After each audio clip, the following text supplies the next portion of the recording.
Welcome to All Things Policy, a daily podcast by the Takshashila Institution. We are a bunch of policy nerds based in Bengaluru, and we like bringing fresh perspectives to Indian affairs and Indian perspectives to global affairs. So grab a cup of coffee, sit back, and join us for today's chat. Welcome to another episode of All Things Policy. I'm Kavya Rai, Assistant Program Manager for the Postgraduate Program in Public Policy, and I will be your host today. If you've lived in India over the last few months, you've felt it. Heat waves that don't break, monsoons that arrive with sudden violence, cyclones forming in the Bay of Bengal, landslides in the Western Ghats.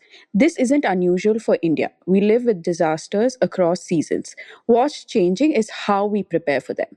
Today, we're joined by Nithiyanandam, an expert in geospatial intelligence and geospatial technology. Nithya, welcome. Thank you, Kavya, for having me here. Before we dig in, let me ask the opening question. Why should we think of disaster as spatial problems rather than only administrative or humanitarian problems? Right. If we think of, mitigating disasters, right, we need to look at it comprehensively.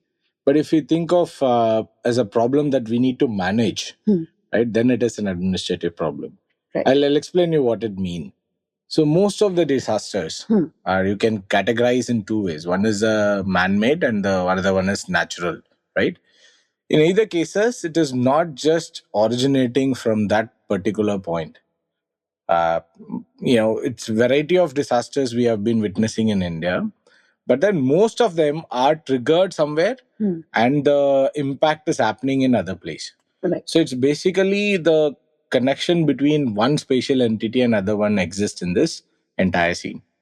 Okay. So for example, flood at a particular point is triggered by things of activities happening around and the rainfall that you're having and the anthropogenic activity that is being carried out in those areas.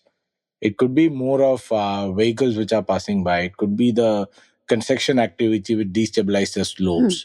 But eventually the flood happens and landslide happens in one particular area where the weakest point exists, right? Or the fag end that receives the pain. So in this way, it is something where you really need to look at the spatial context. When there is a spatial context exists, it definitely needs the help of geospatial tools to look at it, especially if you want to solve it, mitigate it, and monitor it regularly. Right. So it's not just about mapping where the disaster has occurred. It's about seeing them coming also. Right. Right. So India faces heat waves, floods, cyclones, landslides, droughts, earthquakes. That's a lot. When you look at this list, which of these are most suited for geospatial monitoring and why do you think that? And some of disasters easier to see from space than others? Well, it's a tricky question. Indeed, the disaster that you're listed, right? Some of them we are facing in a same geographical location. Some of them we are facing in particular geographic location. For say, landslide, you find it impact mostly on hilly areas, let's say in Western Ghats and Assam, Meghalaya, and Himalayas, and so on. Whereas the coastal zones has a different disaster. And you have different parts of India faces different set of disaster challenges. Now, some of them, if you look at geospatial tools also, it's quite comprehensive. You have remotely sensed data sets. You have GIS platforms where you can put maps and analyze and predict the possibility of having such disaster in a place. And we have positioning system, which also contributes to this assessment. Now, each of them behaves in a different way. When you talk about a particular disaster, let's say like tsunami or cyclone, these are like a nexus of events, right? Space-based systems can tell you when you can see the impact of cyclone on ground from space. That's possible. The system can track and give you a periodic update. Right, every 1 hour from weather observation satellites, you can able to know where the things are and what direction it moves and so on. Of course, this information can be brought out by human and local observation, but in order to look at the speed in which it is moving, the scale it is better to monitor it from the space-based resource. And with the advent of space-based resource, we could able to map it in a better way these days compared to the previous days. This is one. Whereas earthquake is a tricky thing, right? We should work along with in a country which is far away from here, and even tsunami, the early warning networks are basically that, those are networks, right? You need to work along with people who are far away to understand its possible impact. That is why when you find earthquake in a very remote country, but then if you still feel geologically which they are connected with us, and then we see like, okay, there is a possibility of having earthquake and thereafter tsunami in some part of India as well. And these are things where satellites may not able to see directly, but then there are tools like advanced remote sensing tools of radar data sets which can help us to see deformation monitoring. What I mean by deformation monitoring, that you have seen in Venezuela now, Correct. right? When a lot of buildings are dilapidated and it is completely demolished, you use remotely sensing data to see what is the extent of damage. And indeed, a lot of high resolution satellite data service providers have opened the data. They say this is for humanitarian purpose. You open it and you can map the damage extent and so on. So these are the ways in which the remotely sense or the part of geospatial data sets are really useful. But when it comes to flood data assessment or flood inundation mapping, we use GIS Data Large, which is a mapping platform where you previously map the impact and also see what are the low-lying areas in terms of measuring height, in terms of measuring the vulnerability of people living there. You can get a fair idea of what is the possible inundation if you get flood at this site. Okay. Right? So this is another application. But then it definitely varies. And the more localized one I could see is landslide. Right? We have been seeing a same slope over a year. We have been seeing a certain part of a mountain terrain for a very long time. But then what happens suddenly when you see a landslide happen at that particular node? It's because of the susceptibility to that landslide in that fragile ecosystem. That susceptibility could be because of the slope in which it is, the composition of soil, the stress which is induced manually by human beings because of too many tourists passing by, heavy trucks passing by, and the stress which was created due to construction of activities in the neighborhood. Many factors together forms, and then sometimes heavy rainfall, which is not. Even if it is used, if the place is used to that kind of rainfall, if it is continuously pouring for a very long time, that destabilizes the soil on that slope, right? That leads to the landslide. Right. So this is like here, the remote sensing data would help to identify the vulnerable slopes and able to identify the fragile zones given the history. You can map the historical landslide zones, and then you can also predict why it has happened and what are the possibility to have something in future and so on. Right. All these are possible, but then the geospatial tools are used in a very, very different ways in understanding these disasters. Yeah. So I want to talk a little bit about the technology that you've mentioned, and also just a little bit about the real world application. So when a cyclone is forming in the Bay of Bengal, Right. how do satellite weather models and GIS systems actually help with preparedness before landfall? Can you walk us through that a little bit? Right. So weather forecasting is an interesting thing, right? And it's not just dependent on things happening at the at the R level, like on the atmospheric level. You need to look at things happening at various altitude in order to understand the interaction between land and air properly, and then interaction between land and sea is again a critical thing. So one needs to have precise measurements at land and seas, and also one needs to understand the larger picture from space, right? So one way of understanding is when you see certain changes in these values on sea surface temperature and the pressure changes on the surface, so you can able to model it using your weather modeling systems. There are near term, short term, and long term weather monitoring systems, right? These are models which are based on numerical computations, and then you can able to figure out to an extent. But what our models are really good at in predicting the short term or the near term disasters. But then the long term prediction is a very complex thing, right? Long term prediction is something where you need to have a very detailed understanding of interaction, all the things I've mentioned, their interactions, and then continuous monitoring. And it's a complex thing. That research is still, I believe, it is not to that level of accuracy. But these are the things that can be predicted to an extent. But then again, the nature is a bit tricky. You can say it is likely to go and have a footfall in a particular area, and then most of the time we see it has taken a course, it has become weaker. That's the nature. It gives it surprise, right? And it goes differently. But what we can always look at is, while continuously monitoring every hour, we could able to see. Otherwise, once it hits the ground, then only we come to know, oh, it has landed in a particular area. But here, when we are seeing it from space every year, we know which trajectory it moves and what are the possible trajectory it can go, right? So that is an important thing. I believe the space-based systems are really helpful in tracking this. Why it is important? Because sometimes you can evacuate people in that area way ahead of time, and then you can move them to a safer zone. And then you can give them early warning to people, especially fishermen who goes to seas on that area. So without this, right, it's very difficult to see.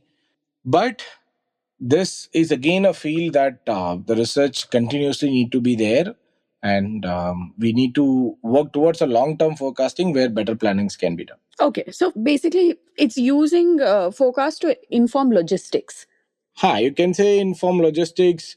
You can say people on ground who administers probably get benefited because of this. Okay. And generally now there are central agencies which understands this, and the information is dissipated to other nodal directorates. And then those agencies take efforts to mobilize people, mobilize resource, and so on. Right.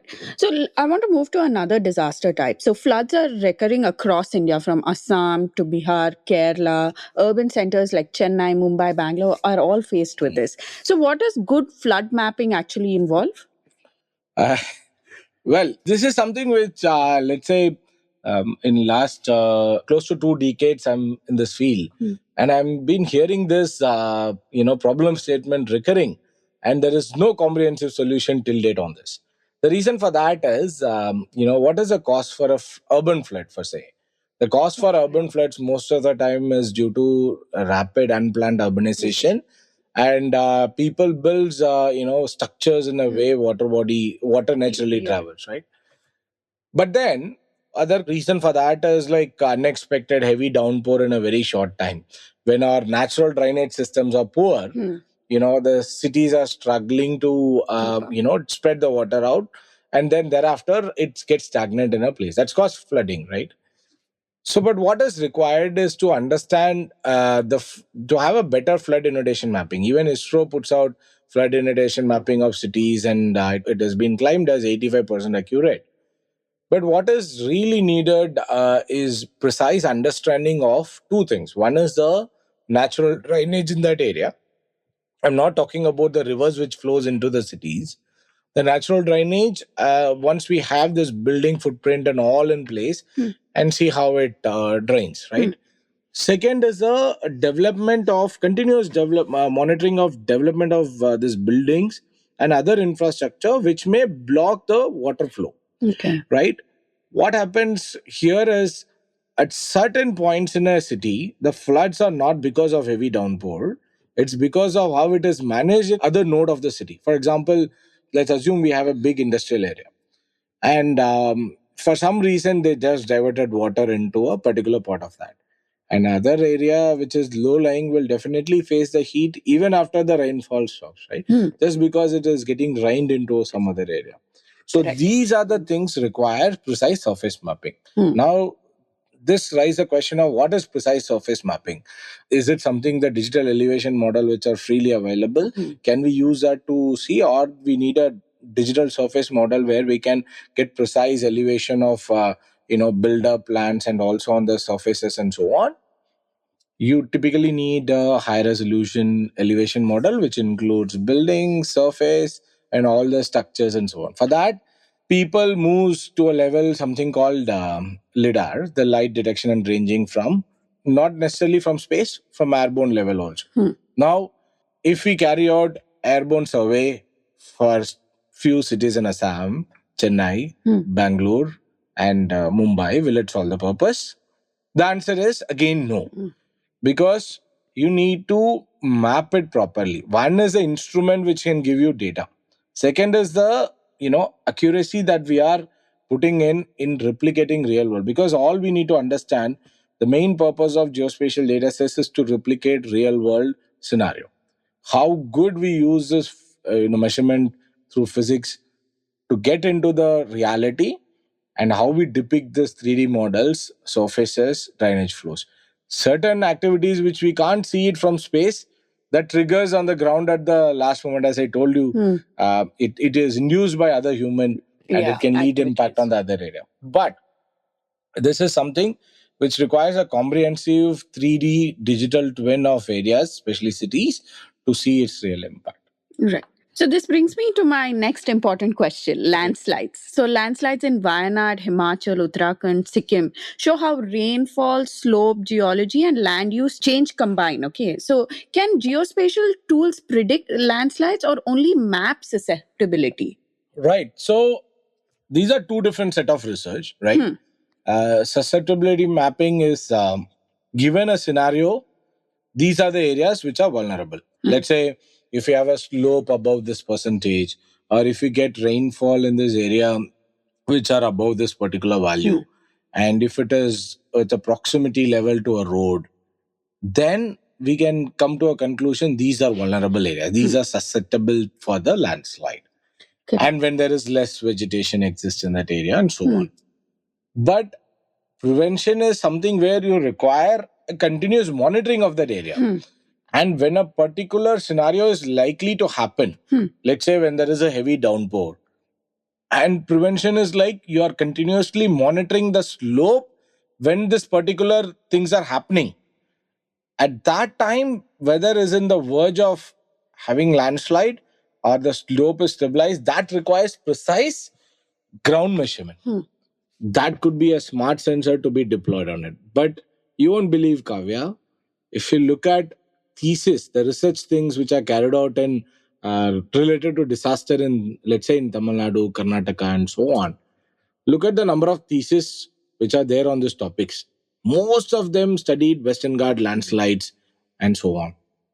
But it all stops to a level of what you have asked, like, susceptibility mapping or mapping the area which has possibility of having landslide and so on. But preventing it is a real test case scenario of translating research into action, for which we need a comprehensive analysis, bit of funding also. It's not a secondary effort where somebody reads it from the previous landslide incidents, studying it back through microwave data sets, and then a few ground observation and making that, okay, these are the possible slopes which can have landslide. It's not just like that. You need to have a larger program to leverage it. I would say, if really people finds it is not effective with all these researchers, I will not blame those researchers. I will still blame why we are still allowing people to have such research when the research is carried out and extensively on this, and what was the limitations and how we need to address it in future. That is where I think we need to focus on large. Right. So let's talk about something that is less visible. Right. Heat waves. Right. They're less dramatic when you compare them to floods and cyclones, but they can be deadly. Right. How can remote sensing and GIS help identify urban heat islands, vulnerable neighborhoods, and priority zones for intervention? To be honest, I'm very happy that you have listed heat as part of a disaster, and you're calling it as deadly, you're calling it as an impactful disaster. If you ask people 10 years before, for say, heat was not considered as a disaster. But I've been repeatedly telling, those days we could see the heat related deaths the number of deaths are quite high, especially on coastal regions, right? That's because due to the limited understanding of what actually causes heat related death, or the miscalculations of any death which happens in that area considered as heat related death. Good. Now it is listed as a disaster, and people are working on it. But what I still feel is, still we are working on something like mapping urban heat island. Though the heat as an issue started with urban heat in Western countries, let's say 200 years ago. But then it is not just a problem today. You have heat as a drought issue, you it as a stress to water supply, and many other multiple things which are there in terms Yes. of heat impact leads to epidemic outbreak and so on. Hmm. But the people still tries to solve this as an urban problem.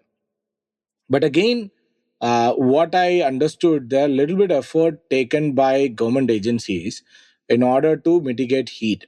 Otherwise, the larger solution given for heat mitigation is to hydrate yourself, be on shade, avoid exhaustive activities, and so on.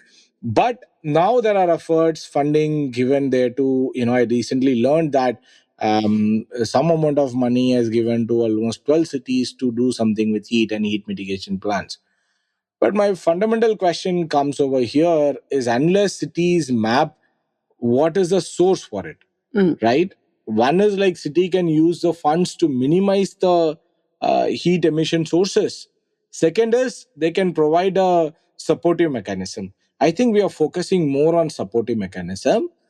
It's like making cool roofs and making sheds for people in public spaces and so on. Those are preventive mechanisms. Those are supportive mechanisms. Right. But Okay. the preventive mechanisms would be understanding why heat is coming in, so why heat is high in a particular region, and then continuously monitoring it. It should not be like one time snapshot from a satellite data and say like, okay, this part of the city is emitting so much heat.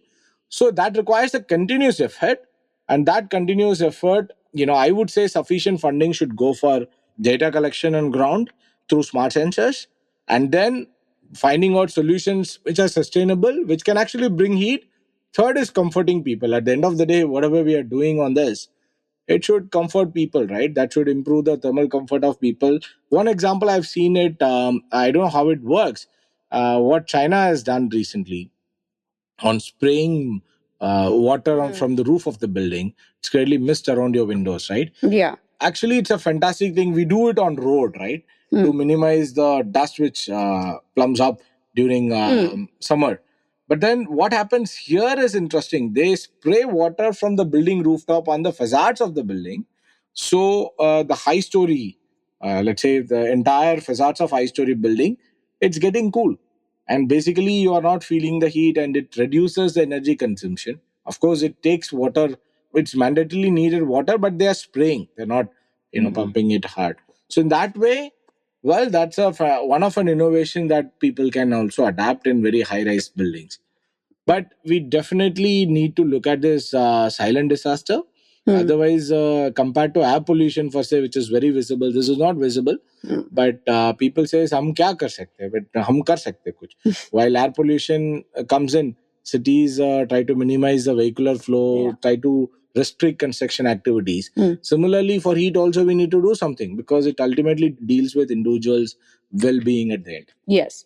So I want to zoom out a little bit at this point and look at how India should think about transboundary disaster risks, especially when it comes to Himalayan river system, glacial lakes, and what's happening in the neighboring regions. Well, that's an interesting question, because the natural resources are transboundary, Yes. right? In most of these cases, especially water resource.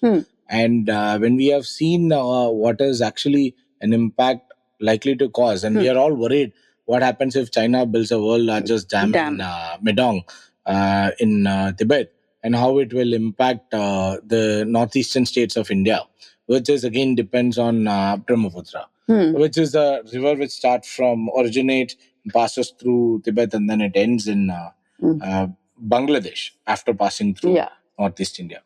Now, the concern is because it is dependent on multiple factors.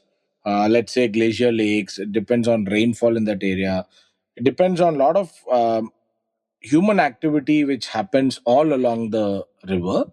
So the impact would be, it would be on the midstream and downstream nations, right? Mostly the upstream nations make use of rivers, and the midstream and downstream nations are the one which suffers whatever the actions they carry out in the upstream. In this case, India again concerned, if China can able to alter the river flow in the midstream, which is the India segment, and then of course Bangladesh takes a cumulative impact, because whatever step we take to protect ourselves, that may have, to an extent, an impact on Bangladesh as well. And the ideal thing is Bangladesh should work with India and to put out the genuine concerns to China rather than joining hands with China and blaming India on this, because India, it's a midstream country.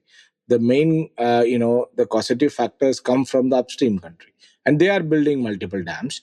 They are likely to change the water course. And when it comes to the glacier lakes, there are a lot of glacier lakes mapped by, let's say, ISRO's research outputs. But then the number seems to be much, much more, and many more are mapped by other people as well. Now, given the challenges of glacier outbreaks and so on, due to climate change or due to any anthropogenic or human induced activity, we never know that. The impact on the downstream could be on flash flood, change in agriculture practices, availability of water, or excess availability of water at a different season. We don't expect that much water, because entire ecosystem on the downstream will get affected. So these are the things people are worried, especially in terms of Pakistan and India. We share a similar kind of topography, right? And the rivers flows between the countries, and then we know what happened after the Pahalgam attack. So now the thing is, like, will if India stops the water there, it will definitely create a imbalance and the restrictions on the downstream. That is something where we have been telling we wanted to teach you a lesson, and the lesson is this, right? But this is something where the resources are shared together. Perhaps if more agriculture activity happens in Pakistan, it is good for them. But then when they burn this, residuals, it will come to our side as a pollution. Maybe this year we will see when when the water flow is restricted, we have to see how far that agriculture practices have flourished this year compared to previous year. That's a good thing to look at. But as I said, it's a transboundary thing, always brings challenges, and certain challenges from Pakistan side is our, the insects which moves from one side to another side, right? Because those are the things which does not have boundary typically, but those requires a cooperation at large. In fact, we have written an article on this and why India and Pakistan should work together on common problems that includes a lot of disaster and challenges to farmers and both the end and so on. So that is one way we definitely need to work with our neighbors, not just be any country which has neighborhood and sharing resources. They should work along on this. Yeah. So essentially, cooperation among your neighbors is Right. essential. So this brings me to my final question.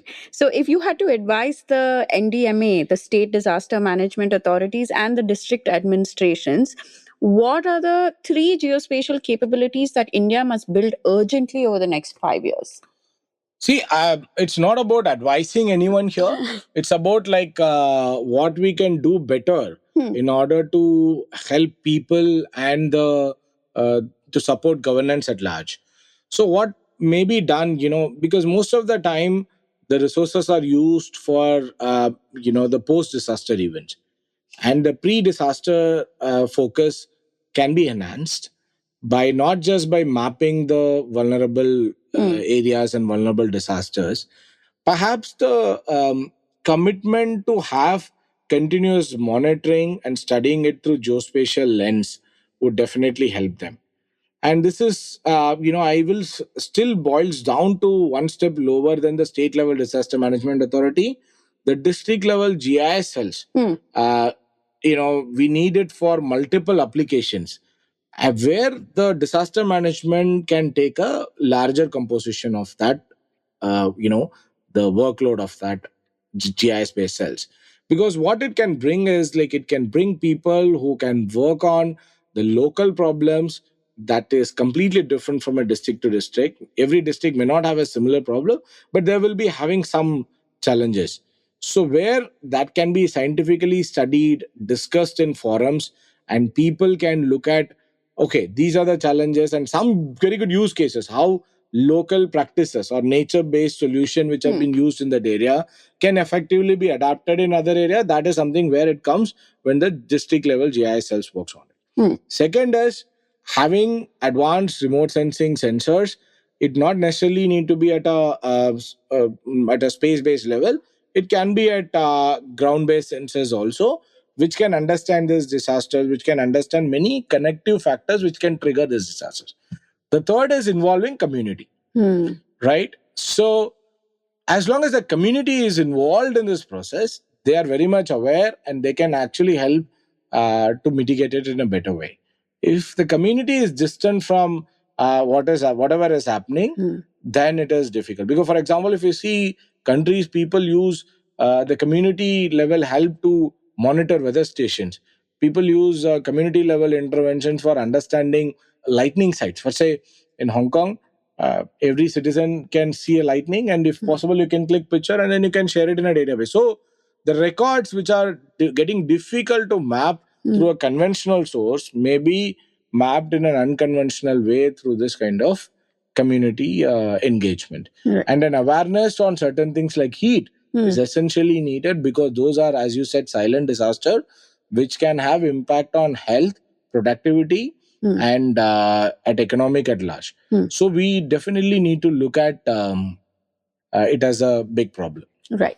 Okay. So I'd like to thank you for joining us today and giving us such a detailed understanding about how geospatial technologies work. Thank you so much. And these insights have been very helpful. Thank you, Nitya. Thank you to our listeners for joining in. Thank you, Kavya. So, we would urge people to look at what we are doing at the Takshashila Institution, especially with our geospatial research program. We build capacity with people who does not have any background on geospatial, but if they have interest to learn a bit on geospatial, we run short-term courses, and for specific organization, we do executive training programs as well. Other than that, please stay tuned to our works on transboundary issues and also on geospatial intelligence at large. You will really find it interesting. Thank you so much, and Thank you. If you liked our show, dive into Takshashila's research on technology, strategy, and economic affairs. Check us out at our Twitter handle at Takshashila INST or our website takshashila.org.in.